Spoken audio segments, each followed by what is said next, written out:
the Ron and Fez Show. Just about ready to wrap this one up. Johnny Punani's in the studio with us, talking some soccer tonight. Well, Fezzy, I have a theory. One of the problems, I think, with the United States getting along with the rest of the world is that we haven't joined in to this world sport. It seems like it's keeping us the kind of odd people on the hill. You know what I'm saying? Since we're not part of it, I have the feeling if we were, we would dominate, absolutely dominate the sport if we put our mind to it. And I think that would be good for the rest of the world to see the American teams go in there and not take such an ass-kicking. All right, 866-277-4969, 866-277-4969. One of my questions was this, Fez. Why, when so many kids have played soccer in this country, are they growing up to be American football fans instead of soccer fans? And we can't seem to get to that, can we, Johnny? No, I mean, first of all, you got to understand that up until this league started, it wasn't soccer in the U.S. It was kickball on an open field. So you're saying that the old soccer was not real soccer? I mean, there's no technical direction or anything like that you've seen in Europe that's been developing over the last 40, 50 years. Uh-huh. I mean, and the kids, I mean, one of the biggest weaknesses right now, and it's getting a lot better lately, are the coaches. I mean, the coaches, again, when I got out, I came up here from Brazil as a kid. You know, I used to kick the ball in the beaches and on the sand and all that, all the cliche stuff that you've heard. I got up here, and as a 10-year-old, they wouldn't let me play because I was too good. I had no idea this was your background. So you're Brazilian by birth? No. My dad was in the military. Okay. I grew up in Brazil. All right, so you grew up playing with Brazilian kids, and then you got a love of the game from being a kid playing with exactly the way it's supposed to be played. I understand. Here is Ryan. Ryan, you're on the Ron and Fez show. Hey, buddy. Yeah.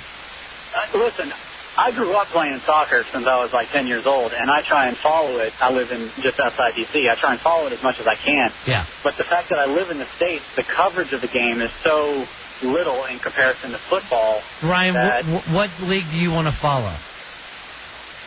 Well, MLS in particular. Okay. But I track some European teams if I can. But the fact that American football is covered so much, I end up knowing more about the Redskins scores and everything than I do about DC United. Yeah, I understand. I mean, the American football is the sport in this country. Nothing even comes close. Here's our buddy Mikey Boy. Mikey Boy, you're on the Ron and Fez show. Hey, guys. Yeah. I'm in my mid-30s right now, and I started playing soccer back when I was 8 years old. Mm-hmm. And I continued playing up through high school and played a little bit intramural in college, and I really have no interest in watching it now, and I'm not really sure what it is now. What it is, I mean, I follow all the other major sports more than I follow soccer, and of the major sports, the one I actually played, soccer by far is the one I played the most. Well, I mean, just because, it's an odd thing, more people probably bowl in this country than want to watch bowling. You know what I mean? Like, they always go, we need a professional bowling league because, look, people love to bowl. But it doesn't mean they want to watch professional bowling. Well, I mean, the one thing about that is, again, it goes back to the fact that lately people have not been taught how to watch a soccer game and things like that. Right. What are we missing? Well, I mean, here's the thing. What do you do during the NFL games after every play? When I watch, I normally whine and bitch about the coach. Okay, or you have a beer or whatever. Yeah. You have those 30 seconds to analyze. Right. And here's the thing about, I love NFL. I love all sports. Right. And, you have that, Americans love to put themselves in that situation and make it better. With soccer, you can't do that because it's constantly moving. Well, I'll give you what about basketball? Basketball is a fast-moving sport. We love it in this country. Right, but you have the fouls, you have the timeouts, you have the TV breaks now. I mean, there is the time to sit there and analyze what a team's doing right and wrong. You are the coach, you are the GM, or whatever. What about hockey? Hockey, if you notice that hockey fans and soccer fans, they follow each other's sports to a T. Hockey does have a lot more timeouts and all that, but, I mean, it's almost an affinity between the two sports. I don't know if I totally agree with that. I know lots of people who are hockey fans who really don't care about soccer either. We could look at the fastest growing sport is probably NASCAR, and it's not like they slow down and let everybody catch their breath. They're just running. Thanks, Mikey boy. Here is John. John, you're on Ron and Fez. How are you, buddy? Hey, guys. Yeah. Hey, I think it's great that Americans suck at soccer. Why? Because, it just gives them one reason to hate us. Because, if we dominated that sport, they'd be just another reason to want to commit a terrorist act on it. I don't think that they're going to commit terrorist acts. The hooligans. If they happen to get beat by us. The point is this: it even isn't so much of if we need to go out and dominate the sport. It would be interesting, probably, and better for us if our country got involved in some of the stuff. Now, when I was in New York City, Fez, during the World Cup, when Brazil won, my neighborhood went crazy. People, and it was really early in the morning, I remember, during the World Cup. People were out with flags. You know, I just jumped into it because I love the celebration. Here's Charlie. Charlie, you're on Fez. What's up, buddy? Hey, buddy, what can we do for you? Last week in the FIFA, which is the federal, or the international rankings for soccer, the United States is ranked number 7 in front of England, in front of Germany, in front of a lot of teams. All right, this comes as a shock to me. I didn't know we were doing that well. No, I mean, I was about to bring that up. You know, the U.S. is actually considered arguably the best in this region, which includes Mexico. And they're ranked number 6. Yeah, I know, but the argument would go back and forth either way. Yeah, we spank them. Yeah, exactly.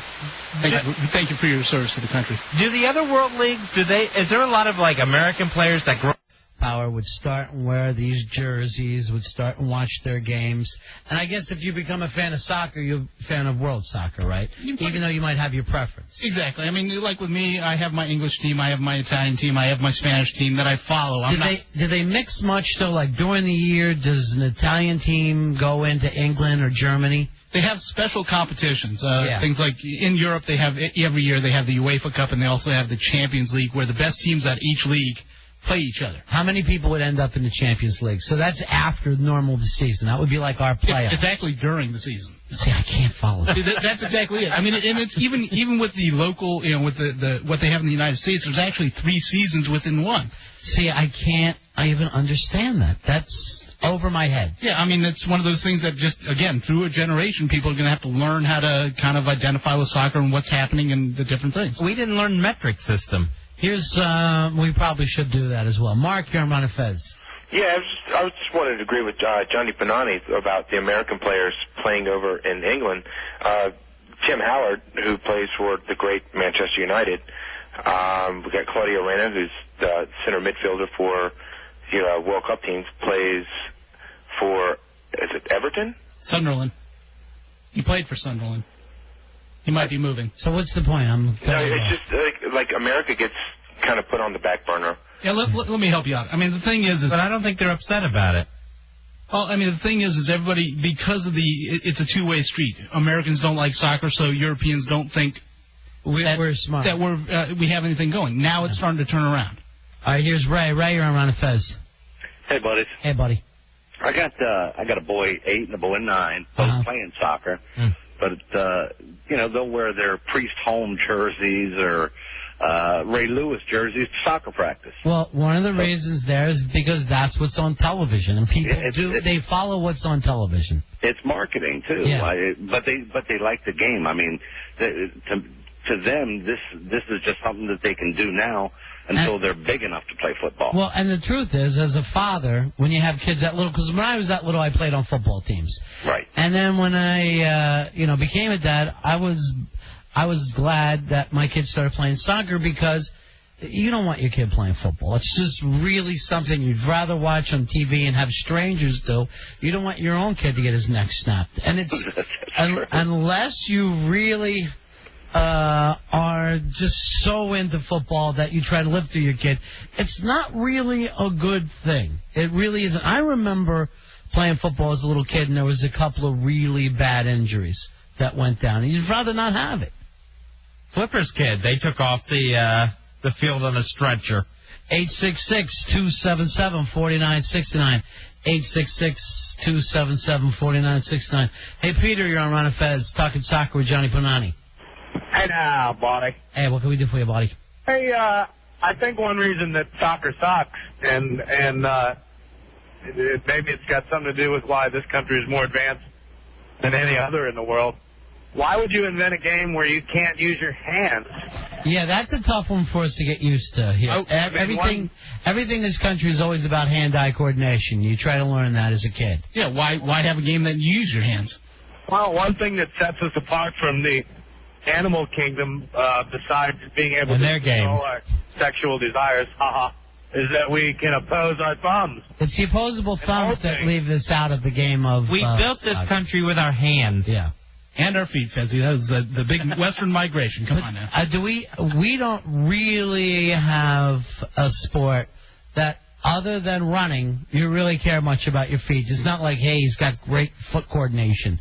Doesn't work for you in most sports. I mean, I would say, almost every football player, basketball player, hockey player is going to totally disagree with that. Hey, but they run fast. But yeah, you're right. There's always crossovers and stuff like that. You're absolutely in right. almost every coach you talk to in any sport, they're going to tell you that the foot coordination, the foot agility is a lot more important than hand-eye coordination, except for baseball. Well, no, actually, when you're stealing or taking leads, it's all about feet. It really is. Hey, Andrew, you're on Run of Fez. Hey, how's everybody doing tonight? Cool in the gang, my friend. Good. I just wanted to say a couple different things. The first thing really is not advertising, but TV. I mean, the only time I get Super Soccer Saturday, and I'm excited when I got 2 soccer games in the same day. I could watch, ESPN2 and then Comcast with DC United. There's no Monday night game. There's no special night games. There's nothing like that that's happening. So, it's very difficult for people to get excited about it. Here, other than the World Cup, it's hard to find any kind of international soccer. And but I understand Telemundo's doing really good with the, I guess, Mexico's city team. Sure. What is that, Chivas or something? Chivas, and they're actually coming into MLS next year. Now, I heard about that. Now, are they going to be Mexico City or are they going to be an L.A. team? They're going to be an L.A. team. Are they going to stay all Mexican? Yeah, well, the guy who owns it wants to have predominantly Mexicans or Mexican-Americans. There are some limitations on the number of foreign players they can play on each team, so he's going to be constricted as to how many real Mexicans can play, so... All right, here is Lewis. Lewis, I think that's an interesting idea, and I think that's a good idea. 2 teams in L.A., right? You were talking about the natural rivalry. Yeah. It's going to be huge, and a lot of people are going to look at it. The non-soccer lovers are going to go, oh, you're creating a natural Mexican-American rivalry. Well, that's part of sports. I think it's that's good. The rivalry. Yeah, I think it's good too. I really do. Here's Lewis from Ron Fez. Hey, what's going on, Ron Fez? Yeah. Hey, basically, what I want to talk about is with the whole Freddie Adu thing. It's just the racial aspect of it. I grew up playing soccer. I'm West Indian. Playing in America, mostly it's dominated by white kids. You see the soccer moms and everything like that. So it kind of makes it a little bit uncomfortable for people. Well, talking about the different teams in different countries. Just America is a melting pot. Right. People from different countries. So instead of really embracing that, I feel in a way it kind of alienates.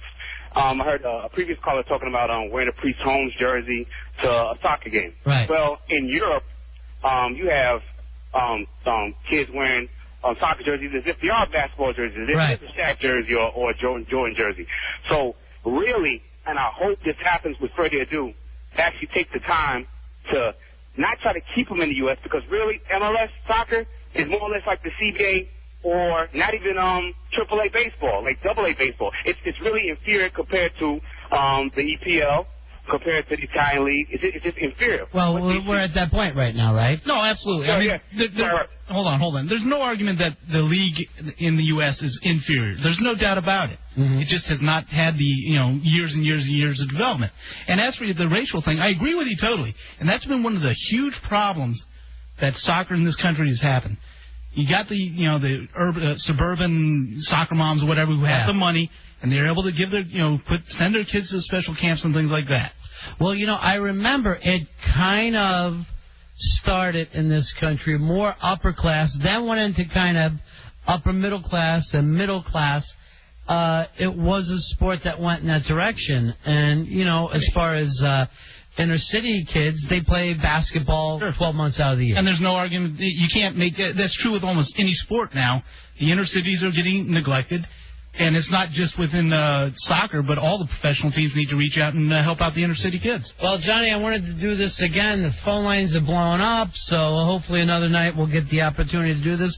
Because I do think it's interesting, Fezzi, from the point of where are the Americans and part of the international soccer thing. First of all, I had no idea we were ranked 7th in the world. That's got me excited. Way to go, us. I'm going to stop rooting for Brazil in the next World Cup like I normally do.